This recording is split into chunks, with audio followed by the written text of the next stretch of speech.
சுத்தி பிறந்து பிறந்து வந்தாராம். இதுவோ திருவாய்மொழி விளைந்த மண், இதுவோ ஆழ்வாரை கொடுத்த மண் அப்படின்னு பெரியவங்க இருந்தாங்க அழகாக. என்ன இப்ப நம்ம இங்க கூடி இருக்கிறது எல்லாரும் எதற்காக கூடி இருக்கிறோம் தெரியல? எதற்காக கூடி இருக்கிறோம் எல்லாரும்? நம்மாழ்வார் அவதார தினம். அவருக்கோசம் பாருங்க, எங்கேயும் இருக்கிற 9 பெருமாள் இங்க வந்து அவருக்காக கருட சேவனை நடத்துறார். அதே காஞ்சிபுரம் வரதராஜ பெருமாள் இந்த நம்மாழ்வாருக்காக அந்த வைகாசி விசாகத்தப்ப கருட சேவை கொடுப்பார். எங்க காஞ்சிபுரம் வரதராஜ பெருமாள். அதுபோல இங்க 9 பெருமாளை இங்க நம்மாழ்வாருக்காக கருட சேவை கொடுக்கிறாருன்னா எதனால? அது அழகா சொல்றாரு சுவாமி மனவாள மாமணி. உண்டோ வைகாசி விசாகத்துக்கு ஒப்பொரு நாள், உண்டோ ஷடகோபக்கு ஒப்பொருவர், உண்டோ திருவாய்மொழிக்கு ஒப்பு ஒரு பாதனில் ஒக்கும் ஊர், ஒரு பார் தனில் ஒக்கும் ஊர் அப்படின்ற. அதாவது இந்த ஆழ்வார் தகை திருநகரியை ஒரு தராசு தட்டிலே வைத்து இந்த உலக அனைத்தையும் ஒரு தராசு தட்டிலே வைத்தால் எது உயர்வாக இருக்குமா? ஆழ்வார் திருநகரில உயர்வாக இருக்குமா? அதை சொல்றது யாரு? மனவாள மாமணி. அது எப்படி சொல்றாரு? மனவாள மாமணி உபதேச ரத்தின மாலையில ரொம்ப அழகாக எடுத்து காட்டுகிறார். உண்டோ வைகாசி விசாகத்துக்கு ஒப்பு ஒரு நாள் அப்படின்றார். அது என்ன சுவாமி? வைகாசி விசாகத்துக்கு அவ்வளவு ஏற்றமா? ஆமா. ஏன் அதுக்கு மட்டும் ஏன் நமக்கு இவ்வளவு ஏற்றம்? அது சொல்றது யாரு? பொய்யில்லாத மனவாள மாமுனிகள் அப்படின்னு அவருக்கு டைட்டில். அவரை பார்த்து பெருமாளே சிஷியரா மாறிட்டாருன்னா அப்ப அவருடைய பெருமை நீங்க தெரிஞ்சுக்கலாம். அந்த பெருமாளே நம்பெருமாள் தான். யாருக்கு? மனவாளமா அவனுக்கு சிஷியராக மாறி அவருக்கு ஒரு தனியே சொல்றார். என்ன தனியன்? ஸ்ரீசைலேஷ தயாபாத்திரம் சொல்றமே, அந்த தனியன் யார் சொன்னது? நம்பெருமாள். யாருக்காக சொன்னாரு? இந்த மனவாள மாமணிகளுக்காக சொல்றார். இப்ப மனவாள மாமணி யாரு? குருவாக திகழ்கிறார். இப்ப சிஷ்யராக திகழ்வார் யாரு? பெருமாளே. எங்க ஸ்ரீரங்கத்து நம்பெருமாளே. இது நடந்த நிகழ்ச்சிகள், வெறும் கதை அல்ல. எதற்காக? இந்த நம்மாழ்வார் 1102 பாட்டு பாடியிருக்கிறாருல்ல, அந்த பாட்டுக்கு 5 விதமான வியாக்கியான உரை, எளிய நடை உரை அப்படின்னு சொல்லுவாங்க. அது இருக்கிறது. அதற்கு ஒரு வியாக்கியானம் 36,000 படி வியாக்கியானம் அப்படின்னு பேரு. அதுக்கு ஈடுன்னு பேரு. அது நம்பில்ல ஈடு அப்படின்னு சொல்லுவாங்க பெரியவங்க. அந்த நம்பில்ல ஈட்டை மனவாள மாமுனிய பெருமாளே சொல்றாரு. எங்க? ஸ்ரீரங்கத்துல மனவாள மாமுனி அவதாரம் பண்ணது ஆழ்வார் என்ன இருக்கு? சிக்கில் கடாரம் சொல்லுவாங்க. அவதான் கடைக்குட்டி ஆச்சாரியர் முதல்வாங்க. அந்த மனவாள மாமுனி தான் ஆழ்வார்கள் வாழி அருள் செயல் வாழி தாழ்வாதவன் பிறவர் தாம் வாழி ஏழு வாழ் அவர்கள் ஒழித்தவர்கள் தாம் வாழி செய்யாமலை தன்னுடனே சேர்ந்து அப்படின்றார். யார்? மனவாள மாமுனிகள். அப்ப அந்த மனவாள மாமுனிகள் தான் ஆழ்வார் எம்பெருமானார் ஜீயர் திருவடிகளே நம்ம சொல்றோம்ல. அப்ப முதல்ல நம்மாழ்வார சொல்றோம், இரண்டாவது ராமானுஜர் சொல்றோம், மூணாவது மனவாள மாமுனிகள் சொல்றோம். அது ஆழ்வார் எம்பெருமானார் ஜீயர் தான் பூர்த்தி. நம்ம வைஷ்ணவ சம்பிரதாயத்துடைய பூர்த்தியே இதுதான். அப்ப இந்த இடத்துல இந்த திருவாயூருடைய 1102 பாசுரம் வேதம் அனைத்துக்கும் வித்து நம்ம திருப்பாவை சொல்றோம். அதுபோல 4 வேதங்கள், ருக்கு வேதம், யஜுர்வேதம், சாம வேதம், அதோட வேதம். இந்த 4 வேதத்தை நம்மளால படிக்க முடியுமா?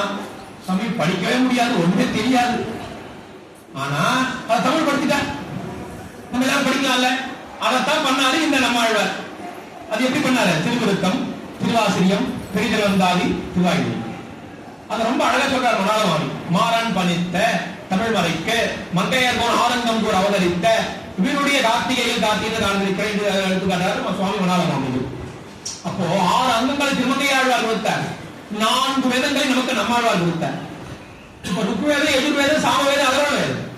இத நம்மாழ்வார் திருவிருத்தம், திருவாசிரியம், பெரிய திருவந்தாதி, திருவாயூர் பாடினார். அதுல சாம வேதம் ஒரு வேதம், அது மிக இசையானது. அதுபோல நம்மாழ்வார் இசையாக இந்த திருவாய்மொழியை பாடிட்டார். சாமவேதத்துடைய சாரம் தான். அதனுடைய உரை என்பது பெரிய உரை. அதற்கு 9,000 படின்னு சொல்லுவாங்க, 12,000 படின்னு சொல்லுவாங்க. 24,000 படின்னு சொல்லுவாங்க, 36,000 படின்னு சொல்லுவாங்க. இந்த 36,000 படி தான் ஈடுன்னு பேர். இந்த 36,000 படி ஈடு எப்படி வந்தது அப்படின்னு சொன்னா, இந்த நம்பிக்கையில் ஒரு பெரிய மகான், அந்த மகான் தன் வாயினால் சொல்ல சொல்ல வடக்கு திருவீதி பேர் ஒரு பெரிய மகான் யோகாச்சாரிய தகப்பனர், அவர் தான் ஏடுபடுத்தினார், ஓலைச்சுவடை எழுதினார். அந்த நம்பிள்ளை ஈடு காஞ்சிபுரத்துல இருக்கு, யாருக்கும் கொடுக்காம நீயே வச்சுக்கோ அப்படின்னு பெருமாளே கொடுத்துறாராம். யாருக்கிட்ட? நம்பிள்ளை சொல்லி கொடுத்தாராம். ஈயுண்ணி மாதவருக்கு தாம் கொடுத்தார் தம் மகனார் தம் கையில் 400 பிள்ளைக்கு அவர் தாம் நல்ல மகனாருக்கு அவர் தான் மனோல மாமி. இந்த உபதேசம் அழகா சொல்றாரு. இந்த நம்பிள்ளை ஈடு எப்பேற்பட்டதுன்னு சொன்ன சாமவேதத்துடைய சாரம் அல்லவா? அப்ப இந்த நம்பிள்ளை ஈடு தான் 36,000 படி வியாக்கியானம். அந்த நம்பிள்ளை ஈடு வியாக்கியானத்தை தான் இந்த நம்பிள்ளையானவர் உலகம் முழுக்க பரப்பணும்னு நினைக்கிறாரா? இல்ல ஒரு ஒரு பட்டு கொடுத்துட்டார். ஆனா காஞ்சிபுரம் தேவ பெருமாளும் ஸ்ரீரங்கத்த நம்பெருமாளும் 2 பேரும் சேர்ந்து நம்பிள்ளை சொன்ன 36,000 படி வியாக்கியானம் ஒருத்தர் மட்டும் இருந்தா போடுமா? உலகம் முழுக்க பரப்பணுமே. எப்படி ராமானுஜர் அனைத்துலகம் வாழைப்பன் எதிராக நம்ம ஏன் சொல்றோம்? ஒரு நாராயண மந்திரத்தை கோபுரத்தின் மேல ஏறி நமக்கெல்லாம் சொன்னதுனாலதான் இப்ப அவரை பத்தி நமக்கு தெரியுது. அதுபோல இந்த திருவாய்மொழி என்ற ஒரு 1102 பாசுரங்களுக்கு உரை, அற்புதமான உரை, அதுக்கு நம்பில ஈடும் பேர். இந்த உரை உலகம் முழுக்க பரப்பணும். அதை நினைக்கிறவர் யாரு? காஞ்சிபுரம் தேவபெருமாள் நினைக்கிறாரு, நம்பெருமாள் நினைக்கிறாரு. ஆனா இந்த நம்பில என்ன பண்ணிட்டாரு? இத ஒருத்தர் மட்டும் நீயே வச்சுக்கோ, வேற யாரும் கொடுக்காது. நம்பில சொல்லி கொடுத்து அனுப்புறார் ஸ்ரீரங்கத்துல. ஏன்னு அது ரகசியமான விஷயங்கள், விசேஷமான அர்த்தங்கள். அதை நீ வைத்துக்கொள், உன் மகனுக்கு கொடு, உன் மகனுக்கு கொடு, உன் மகனுக்கு கொடு சொன்ன ஒரு நம்பிலை. அதனால்தான் தாம் கொடுத்தார் தம் மகனார் தம் கையில் 400 பிள்ளைக்கு அவர் தாம் நல்ல மகனாருக்கு அவர் தாம் சொன்னவர் யார்? மனோலமாமி. இது எங்க வருது? உபதேச ரத்தன் மாலையில வருது. அப்ப இதை பெருமாள் நினைக்கிறார், இதை உலகம் முழுக்க பரப்பணும். அதுக்கு என்ன வழி? திருவாய்மொழிப்பேன்னு ஒரு பெரிய மகான் மனோலமாவுடைய ஆச்சாரியர், அவர்கிட்ட இந்த ஈடை கொடுத்து, மனோலமாமிகள் கிட்ட இந்த ஈடை கொடுத்து, இந்த மனோலமாமிகள் தான் இப்ப ஸ்ரீரங்கத்துல நம்பெருமாள் சொல்றார், அந்த ஈடை நீ உபதேசம் பண்ணோம், நான் அமர்ந்து கொண்டு கேட்கிறேன். சொல்றவர் யாரு? நம்பெருமாள் மனோலமாமி கிட்ட சொல்றார். உடனே மனோலமாமி நினைக்கிறார், நாம் யாரு? இது எப்பேற்பட்ட சந்தன மண்டபம். ஸ்ரீரங்க பெருமாள் இருக்கீங்க, அங்க வெளிப்பட சந்தன மண்டபம் இருக்கும்.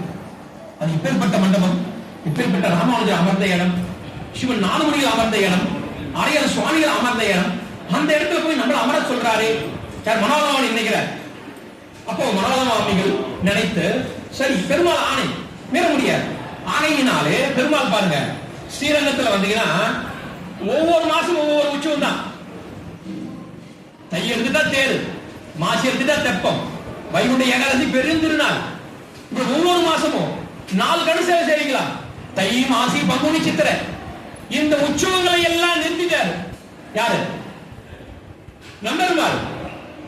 ஒரு கதை சொன்னா குழந்தை ஓங்கட்டும், அப்பதான் தூங்காம கேட்கறாங்கன்னு அர்த்தம் இல்லையா? ஒரு பிரகலாதன் ஒரு கர்ப்பத்திலே இருந்து ஒரு நாரத முனிவரானவர் கதையை சொல்ல சொல்ல சொல்ல அந்த தாயானவர் தூங்கி விட்டாலாம்.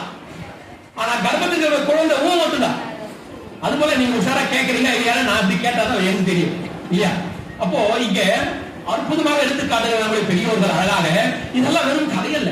நம்முடைய முன்னோர்கள் நம்மாழ்வார் இங்கு விதை விதித்தார். அந்த விதையானது மனோல மாமணிகள் மூலமாக அடியார்கள் வாழ, அரங்க நகர் வாழ எடுத்து காட்டும் பொழுது விருட்சமாக திகழ்கிறது இந்த திருவாய்மொழிதான். அப்ப இந்த இடத்துல நபெருமாள் சொல்ல உடனே மனோலமாமணி அதை ஏற்றுக்கொண்டு சரி நான் காலட்சேபம் பண்றேன்னு சொல்ல, ஒரு வருட காலம் ஸ்ரீரங்கத்துல உற்சவங்கள் இல்ல, திருவிழாக்கள் இல்ல. ஏன்?